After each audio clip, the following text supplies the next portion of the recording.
Terima kasih Anda masih terus menyaksikan NTV Prime. Kita masih membicarakan jelang debat kedua Pilgub Jakarta yang akan diselenggarakan Minggu 27 Oktober 2024. Dan saat ini sudah bersama saya, Yunarto Wijaya, di studio NTV. Makasih Mas Toto sudah hadir di... Sulap, tiba-tiba di sini. Mas Yohan masih di sana, belum bisa sulap kayak Nanti saya. di segmen berikutnya Mas Yohan di sini. Ya, kita lanjutkan tadi perbincangan. Tema debat kedua nanti itu kan adalah ekonomi dan kesejahteraan sosial. Jadi kalau dalam prediksi Mas Toto, kira-kira nanti siapa yang akan lebih kuat menguasai topik ini? Ya, ekonomi dan kesejahteraan sosial ini hal yang paling core nih, dan juga sifatnya elektoral. Karena dia akan terkait dengan urusan perut betul-betul. Dan pada saat kita melakukan Pilkada 2024 ini, Jakarta ada problem yang betul-betul terutama dalam setahun terakhir akan menjadi, sudah menjadi masalah dan harus menjadi sebuah solusi. Yaitu ini dalam setahun ada tingkat kenaikan pengangguran yang tinggi, dan ada angka PHK terbesar. Bahkan bisa dikatakan angkanya hampir 1000% kalau kita baca dari 2023 ke 2024. Dan kalau kita baca survei selalu yang bersifat elektoral itu cuma dua. Satu sembako, harga sembako.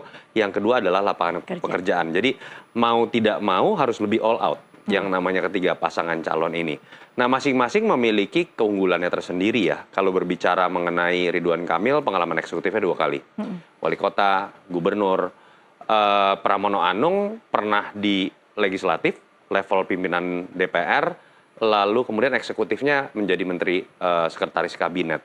Wakilnya jagoan juga dua-duanya, Pak Suswono Menteri Pertanian, lalu Rano Karno pengalaman eksekutifnya juga tidak kalah dengan Ridwan Kamil. Jadi kita seolah-olah tidak membicarakan ada satu pasangan satu lagi lebih nothing tulus sebenarnya ya. Jadi kalau yang dua ini akan berkaca dari pengalamannya, cenderung mungkin akan lebih hati-hati ya. Karena mereka tahu nih, yang doable dan tidak doable misalnya kan, yang terbatas anggaran dan tidak. Mungkin Dharma Pongrekun dengan Kunwardana akan cenderung nothing tulus saja. Mereka akan berbicara konsep yang lebih bombastis dan menurut saya tetap bisa meramaikan gitu ya. Bisa dengan membuat debat itu lebih menarik. Akan jadi tantangan. Kang Emil sama Mas Pram akan garing dong kalau berbicara yang sifatnya sesuai dengan alokasi anggaran dan lain-lain. Tapi saya berharap kayaknya penjajakannya sudah mereka tahu. Masing-masing udah tahu gaya berdebat masing-masing. Survei makin ketat juga. Harusnya mereka akan all out sih di tema ini. Sebelum kita lanjutkan perbincangan, kita akan sama-sama menyimak pemirsa ada infografis mengenai program-program yang ditawarkan oleh ketiga paslon. Ini adalah program kerja Cagup Cawagup Jakarta, Ridwan Kamil. Ada program bakwan, kue putu, laksa, petis, asinan, rujak, ketupat, semur. Saya tahu nih kira-kira Mas Toto akan bilang ini gimmick marketing bagaimana menawarkan program-program yang kemudian catchy sesuai makanan-makanan Jakarta mungkin ya Mas Toto? Iya, ini bagian sebetulnya yang pertama membuat gimmick kalau saya baca adalah dari Pram Dandul dengan menggunakan istilah-istilah yang terkait dengan film Sidul Anak Jakarta. Ada si Atun, boleh ada kita Mandra juga, dan program lain-lain gitu ya. Oh ini yang paslon nomor 2. Penggunaan teknologi walaupun keamanan. Kalau dari sisi nama tidak ada yang sekontroversial kolam pipi monyet ini. Saya terus terang ini buat saya luar biasa ya, dan saya nonton saat itu gitu dalam sebuah acara. Kolam pipi monyet ya? Betul, kolam pipi monyet. Jadi karena cekung dia dianggap pipi monyet gitu. Jadi nah ini sebetulnya Kang Emil dengan Pak Suswono ini merespon, seingat saya, dari gimmick yang dibuat oleh Pram Dandul dengan istilah-istilah menjual nama-nama yang dikenal cukup dekat dengan film dari Sidul Anak Jakarta. Dibalaslah dengan bakwan dan nama-nama makanan yang lain tadi. Tapi memang akan, kalau kita lihat ya, yang agak berbeda adalah Kang Emil cenderung lebih bombastis. Kalau kita lihat misalnya pilihan ketika berbicara mengenai pencegahan banjir, dia masuk ke Giant Sea Wall. Nah, Pram Dandul sepertinya masuk pada wilayah meneruskan yang baik dari Ahok dengan Anies, dan kemudian yang belum sempurna mereka akan buat program-program barunya. Jadi pendekatannya agak berbeda, dan itu yang menyebabkan kenapa kemudian pesan-pesannya lebih mudah diterima di masyarakat awam terkait dengan Pram Dandul, karena mereka hanya mengulang dari program yang memang dianggap berhasil. Misalnya kalau bicara mengenai Anies Baswedan, Jaki itu harus diakui berhasil misalnya, atau Jaklingko. Ahok harus diakui misalnya pasukan oranye, dan kemudian transparansi anggaran, dan lain-lain. Itu yang mungkin ketika waktunya sangat pendek, ini waktunya pendek sekali loh Tasya ya, itu lebih bisa menarik perhatian. Dan balik lagi tadi, ini menurut saya strategi elektoral. Karena tadi Mas Yohan sudah menjelaskan di awal, orang itu sebenarnya pengennya kalau nggak Ahok, Anies.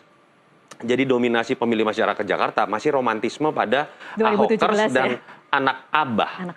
Dan siapapun yang kemudian bisa mendapatkan dukungan dari kedua gelombang besar ini, modalnya akan lebih besar untuk menang. Oke, saya ingin mengutip kemarin kita sempat memperbincangkan bagaimana debat perdana ini, ada komentar dari pakar infrastruktur dan tata kota Kang Yayat Supriyatna yang menyebut bahwa narasi-narasi yang dilempar para paslon itu seolah hanya menyasar masyarakat menengah ke bawah. Janjinya hanya gratis-gratis, tidak ada penjambaran insentif bagi kelompok masyarakat menengah, para pemilih rasional yang sebenarnya adalah mayoritas warga Jakarta yang sudah mungkin beralih dari angkutan pribadi ke angkutan umum, mencoba mengurangi polusi, mengurangi kemacetan. Tidak ada program-program yang menyasar mereka sama sekali. Dan kemudian juga ada catatan bagaimana narasi-narasi yang dilempar itu rata-rata kemudian hanya menyebutkan program-program tanpa mempertimbangkan kondisi fiskal Jakarta yang kemudian kita bisa dengar bagaimana menggratiskan MRT, LRT, bagaimana kemudian Riverway mau diaktifkan. Nah, kira-kira akan seperti itu atau tidak? Saya coba ke Mas Yohan. Mas Yohan, kira-kira akan mengulang kesalahan yang sama? Apakah memang paslon-paslon ini hanya akan menyasar atau membuat janji-janji untuk kelompok menengah ke bawah karena itu memang rasanya lebih gampang menjual gratis-gratis? Iya, kan pasti hal-hal yang populis itu mudah ya untuk kemudian dikomunikasikan ke publik gitu ya. Jadi tapi memang kalau kita bandingkan dengan 2017 itu sebenarnya kan dulu itu juga populis ya, DP 0% gitu, kemudian OKOC gitu ya. Tapi memang branding itu lebih kuat gitu ya, menjadi perbincangan. Nah, saat ini karena terlalu banyak gimmick tadi ya, jadi tidak ada branding yang kemudian secara tunggal atau beberapa yang kuat gitu ya, yang menjadi perbincangan. Karena ini penting untuk kalau kita kaitkan dengan upaya-upaya menaikkan elektoral, semakin diperbincangkan, paling tidak eksposurnya semakin meningkat, paling tidak itu berharap akan memberikan insentif gitu ya. Meskipun harus diuji apakah insentifnya elektoral atau disinsentif terhadap elektoral gitu ya. Tapi setidaknya ada satu program yang memang cukup kuat diperbincangkan. Nah, sementara saat ini kan kita lihat ruang publik kan tidak begitu mana yang diperbincangkan karena memang terlalu banyak gimmick gitu ya. Padahal sebenarnya mengarah pada perbincangan-perbincangan yang relatif mestinya juga menyasar semua pemilih gitu ya. Nah, sementara ketika kita bandingkan 2017 DP 0% itu meskipun kelihatan itu untuk masyarakat berpenghasilan menengah bawah, tapi itu kan juga segmennya luas gitu ya, semua orang kena gitu, kemudian OKOC. Jadi ini yang berbeda Tasya, saya lihat, tapi memang tugasnya kontestan itu kan sebenarnya berjanji, ya. Itu hal yang umum gitu ya. Apalagi di kampanye ini ya memang berjanji tanpa kemudian melihat apakah realistis jadi janji itu. Tapi saya sepakat Mas Toto, jadi memang ada bobot yang bombastis gitu ya. Saya beberapa lihat tayangan-tayangan ketika Emil menyatakan program-programnya, janji-janjinya dengan Mas Pram ya. Memang Mas Pram dan Dul lebih tadi mengambil jalan moderat gitu ya, kalau saya bilang meneruskan apa yang sudah baik sambil kemudian menyempurnakan apa yang menjadi kurang. Saya sih melihat ya ini bagian dari strategi elektoral karena tadi yang saya sebut di awal ini Pram dan Dul itu mencoba mempertemukan sebenarnya pemilih Anies dan pemilih Ahok ya, dengan mengambil apa-apa yang baik dari era Ahok dan mengambil apa-apa yang baik di era Anies gitu ya. Dari sisi situ sebenarnya mereka mencoba mempertemukan dua klaster pemilih ini yang sebenarnya kalau kita merujuk survei Kompas, dua klaster pemilih ini saling bertolak belakang gitu ya. Kalau kita lihat survei Kompas jauh sebelum pendaftaran itu resistensi Anies itu sebagian besar dari pemilih Ahok. Hal yang sama, resistensi terhadap Ahok itu berasal dari pemilih Anies. Nah, ketika dua kelompok pemilih ini dipertemukan dengan wacana narasi-narasi yang dimainkan Pram dan Dul, terutama dengan mengambil yang baik-baik dari era Ahok dan mengambil yang baik dari era Anies, saya pikir ini strategi yang cukup relatif gitu ya kalau kita lihat antusiasme kemudian narasi yang dimainkan dibandingkan kemudian yang lebih bombastis yang mungkin sedikit banyak kurang kemudian menjadi perhatian gitu ya. Jadi saya melihat sih kuncinya lebih pada rasionalisasi janji ketika di debat kedua nanti, kemudian itu bisa kemudian sangat dekat dengan kebutuhan pemilih. Isu ekonomi tentu akan, terutama lapangan pekerjaan ya, di survei Kompas juga ketika ditanya program kerja apa yang harus menjadi prioritas kepala daerah, baik itu ketika survei nasional pun lapangan pekerjaan itu menempati urutan teratas untuk kemudian bisa dijadikan program prioritas. Oke, baik. Kalau melihat performa di debat pertama, Mas Toto, kan sebenarnya ketiga paslon ini kemampuan public speakingnya relatif seimbang ya? Relatif seimbang kan. Kemudian kalau kita mencoba memberikan tips kepada pemilih yang menonton debat, harus bagaimana mereka menilai performa ketiga paslon ini? Ya, memang kalau kita lihat ketiga-tiganya kenapa bagus, tiga-tiganya ini level atas ya, pencapaian karirnya ya. Apapun Dharma Pongrekun Komjen loh, gitu, bintang 3 wakil BSSN. Jadi bukan sebuah hal baru untuk berbicara di hadapan publik. Bandingkan kalau kita lihat debat-debat pilkada kabupaten kota, mohon maaf ya, ada yang sampai gelegapan ya, tidak bisa ngomong, bahkan gemeteran itu terlihat di TV gitu. Tapi kalau mau memberikan catatan, menurut saya bagaimana melihat sosok yang dalam pilkada bukan hanya DKI, terutama DKI ya, pemilih rasional. Kalau saya hindari malah calon yang berbicara mengenai hal-hal yang terlalu banyak berbicara gratis. Oh, oke. Jadi itu harus jadi catatan kalau malah ya? Kalau menurut saya, karena pengalaman dari kita lihat apa yang terjadi pada banyak pilkada, termasuk pilpres saya harus mengatakan. Ketika berbicara mengenai gratis, mohon maaf, misalnya makan bergizi gratis gitu ya. Anggapan orang 400 triliun itu 90 triliun itu akan di tahun pertama langsung dilakukan. Atau gaji honorer guru naik, atau gaji guru naik 2 juta akan dimulai bulan Oktober. Tapi itu dimakan tidak sih sama pemilih? Jangan-jangan yang kritis memang menilai, oh jangan pilih yang gratis, tapi rakyat kebanyakan justru malah memang pilih saja yang ini. Faktanya seperti itu, Tasya. Ketika berbicara jumlah pemilih paling banyak, memang kelas menengah ke bawah. Dan ketika berbicara apa yang diinginkan oleh masyarakat menengah ke bawah, yang sifatnya langsung bisa menjadi sulap elektoral adalah sesuatu yang sifatnya gratis. Salah satu contohnya apa yang terjadi pada Pilpres kemarin. Tapi kan saya berharap boleh dong, ini Jakarta loh. Jangan kemudian harusnya lebih pintar gitu. Harusnya lebih pintar, makanya saya memberikan solusi sebaliknya. Jangan pilih yang kemudian kebanyakan ngomong gratis gitu ya.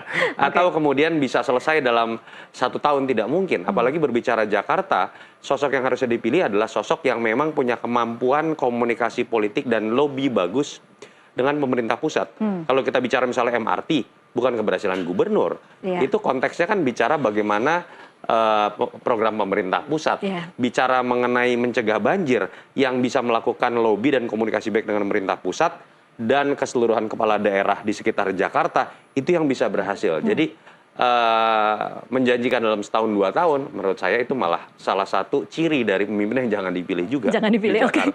Baik, saya ingin sentuh sedikit soal Jakmania ke Mas Yohan. Mas Yohan, seberapa signifikan sih sebenarnya Jakmania ini harus diperebutkan suaranya? Karena kalau tadi lagi-lagi kembali ke soal resistensi. Apakah resistensi ini perlu digarap atau tinggalkan saja lebih baik dan mengusahakan di pemilih-pemilih lain? Ya kan, Jakmania ini kan salah satu entitas yang tidak bisa dilupakan dan dilepaskan ya ketika kita bicara soal pemilih Jakarta. Setiap kali pilkada, pasti Jakmania ini jadi isu gitu ya. Baik itu pilkada dulu era pilkada langsung pertama sampai pilkada hari ini, Jakmania jadi isu. Saya pikir memang masih debatable jumlah Jakmania ini apakah memang cukup signifikan ya. Tapi yang jelas narasi-narasi yang dimainkan Jackmania ini memang tidak bisa lepas bahwa mereka ini representasi dari pemilih Jakarta, bagian yang tidak terpisahkan. Jadi menanggalkan mereka saya pikir juga bukan sesuatu langkah yang strategis ya. Tetap harus diperhatikan ya. Baik. Entitas mereka ini sebagai bagian dari pemilih yang tidak terpisahkan dengan Jakarta. Karena representasi simbol Jakarta itu ada di Jackmania juga gitu ya. Tapi kalau kita lihat rekam jejak, memang seperti yang saya ungkapkan tadi, tantangannya justru di Pak RK ya, karena memang mengawali ini dengan disinsentif terhadap Jackmania. Sementara Mas Pram dan Dul saya pikir tidak menjadi isu yang kontraproduktif di pasangan ini terkait Jackmania. Sekali lagi, misalnya soal JIS itu ya, Mas Pram kan kemudian tidak akan membangun lagi, tapi bagaimana kemudian menyempurnakan akses orang ke JIS. Iya. Ini kan sebenarnya seperti tadi, ini mengambil yang baik-baik dari Anies dan Ahok, meneruskan dan melengkapi, menyempurnakan. Saya pikir akses ke JIS itu kan menjadi problem saat ini yang mungkin menjadi masih PR ya. Orang akses ke JIS itu masih kesulitan. Nah, Mas Pram menjanjikan itu, bukan kemudian membangun hal yang baru, yang kemudian mungkin orang melihat buat apa bangun yang baru, misalnya hal yang baru, tapi hal yang sudah bagus ini tidak diteruskan dan dirawat dan dilengkapi dengan fasilitas-fasilitas akses terutama. Jadi saya pikir dengan menyinggung isu JIS, Mas Pram itu sebagai bagian juga untuk mendekati secara elektoral dari komunitas Jackmania atas ya. Jadi saya melihat sih menjadi variabel penting, dan ini tantangan bagi RK yang di awal juga tadi yang saya sebutkan justru melakukan disinsentif terhadap Jackmania. Sementara Pak Pram sudah relatif tidak punya beban itu ya ketika mendekati Jackmania. Oke, baik. Bawaslu mengatakan ada banyak pemilih muda yang belum tahu paslon-paslon yang akan bertanding di Pilkada. Ini sesuatu fakta yang menurut saya juga cukup menarik, dan secara keseluruhan memang saya tidak tahu ya, mungkin bisa dikoreksi kalau salah, tetapi rasanya memang ini tidak seseru 2017, tidak seseru Pileg Pilpres kemarin. Apakah karena memang jaraknya terlalu dekat atau ada sebab-sebab lain, Mas Toto? Ada kejenuhan, Tasya, kalau kita lihat bukan hanya di survei Pilkada DKI ya. Saya mungkin ada data 200 lebih daerah dari April sampai sekarang. Kejenuhan itu terjadi. Ini pertama kali kita melakukan Pilkada, tahunnya berbarengan dengan Pilpres. Jadi perasaan baru berantem, perasaan tanda kutip ya berantemnya, perasaan baru rame-rame kemudian muncul lagi. Nah, kejenuhan ini ditambah lagi, ini pertama kali juga serentak, 545 pilkada. Jadi too much noise gitu, terlalu banyak noise. Buka sosmed isinya ada berita Banten, ada berita Kalimantan Barat, ada berita Jawa Timur, termasuk Jakarta gitu kan. Dan ini yang menyebabkan ada dua hal yang kemudian menjadi konsekuensi. Yang pertama, mereka betul-betul apatis, dan ketika mereka apatis, mereka menunggu gimmick yang mereka sukai saja. Jadi sangat dangkal. Bojonegoro misalnya ya. Kalau itu terlalu ekstrim.